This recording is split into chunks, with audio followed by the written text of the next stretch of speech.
Thank y'all very much. The first comment coming up to the stage, very fucking funny dude. Y'all give it up for Dave Merriken. Give it up for the man. Where's your buggy? You were funny as fuck. Where's your buggy? I love that. Look, don't throw your ball like near the road or whatever. Life can be tough out there, you know. Damn, man, I'm sorry. Somebody just grabbed him and took him. He was cute as fuck, yo. So I think I'll get him back in like 3 weeks. They gave me a ransom. I gotta come up with 3 packets of ramen noodles and $45. It's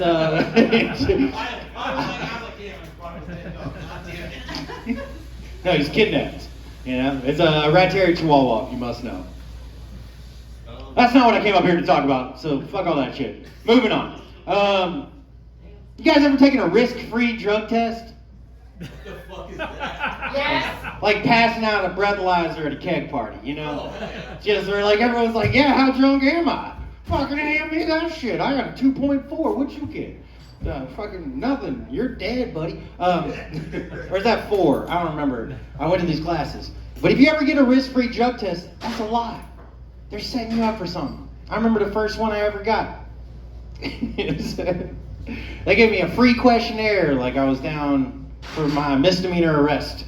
And I was answering honestly to the cops because I was born white and I believed in shit back in the day. My bad, y'all. I'm an idiot. That's why I'm up here telling y'all about it. But most of you understand, so we're here. So I was like, yeah, I drink or whatever. They're like, well, you're 19, so we need you to see a counselor. And I was like, all right, whatever.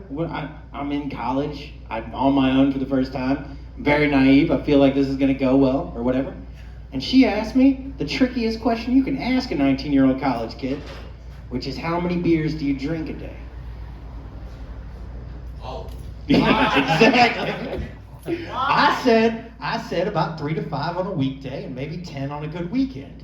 We start drinking at noon, we start putting some down. That was probably a really honest number for us during like an undefeated championship season at Auburn.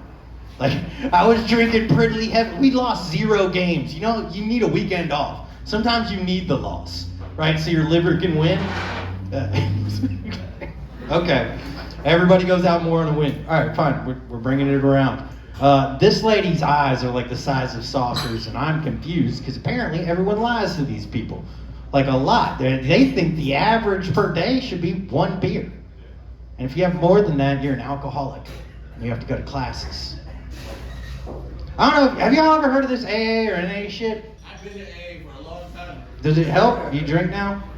I drink a lot more than I did then. Yeah, it makes you sad. If you're not an alcoholic, you're trying to become one. I'll give Like, you one better. She was one of the counselors. you were the counselor? Fuck you. Okay.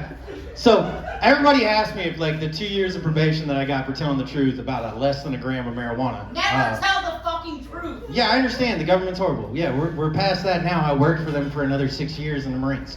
Like, we learned it the hard way.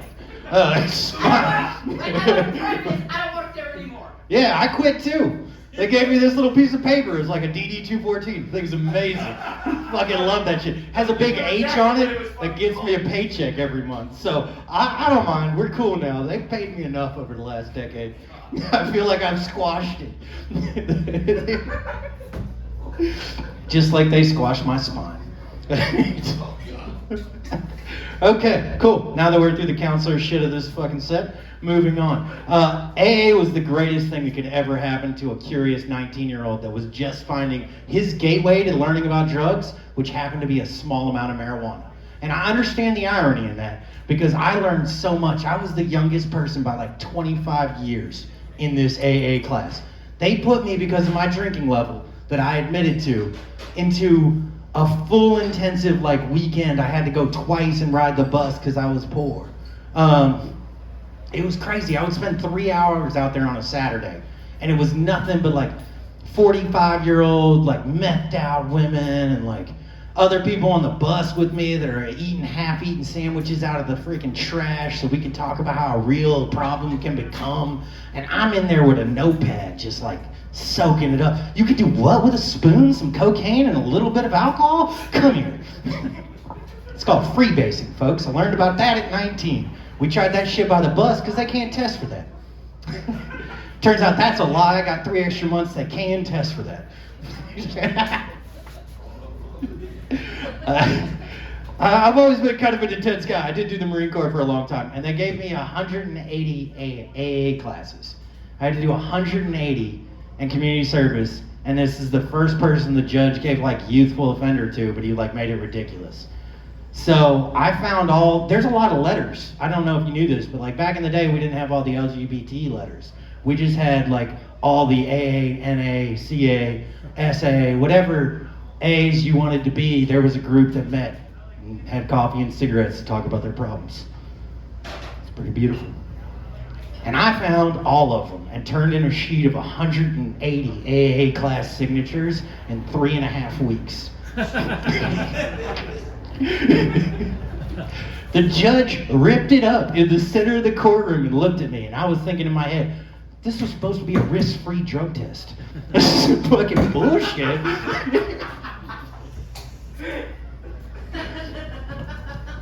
I did get some revenge in life. I got something called veterans deferral, which is when you come into an encounter with police in a kind of hostile but very structured military way. And they feel bad about the experience and they apologize, but they also want you to do something. So some hours of community service and an intensive program called the Veterans Deferral Program. I'm on tape, so I'm trying to say it all official. But like, it's whatever. They let bets go free one time. They're like, yo, sorry, our bet. It was a little us, a little you. Let's call it a day. It's like, nobody was really hurt. You still have the other arm. It's gonna be fine. So I went into that, and they actually had a risk-free drug test whenever they started, right?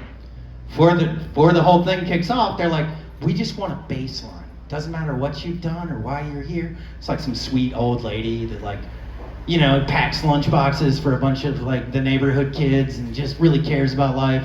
She's like, whatever you've done, it's fine. We're here now. But we do need to know what you've done, so we're gonna take your blood and your piss. Into that room for the pee, that room for the blood. So you get in there, and they said they had never had someone pop for 9 drugs on one risk-free drug. I was like, look, if I'm getting out of something, I didn't do shit wrong this time. So I at least want to do something wrong to get... I got like more. It's never risk-free. I don't know how to finish this joke yet. I'm working my way up to it. Has anybody in here ever done drugs? Like not Tony Mac, but like... You did the needle? Is that what you said? You said, or you say never? Okay, good. That's a better answer. It's probably safer. Unless you go to Holland where they'll give you your own needle. Oh, cool, dude. Freaking awesome. You guys have been actually super stellar. I hope you all are having a wonderful night. And I want us to take a moment to appreciate our host coming out here. And just let him know I'm on the same page. I've also been told I'm too white to be black.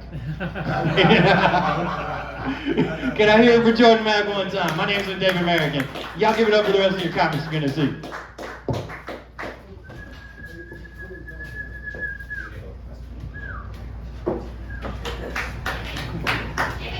Hey, y'all get it up for Dave Merriken one more time.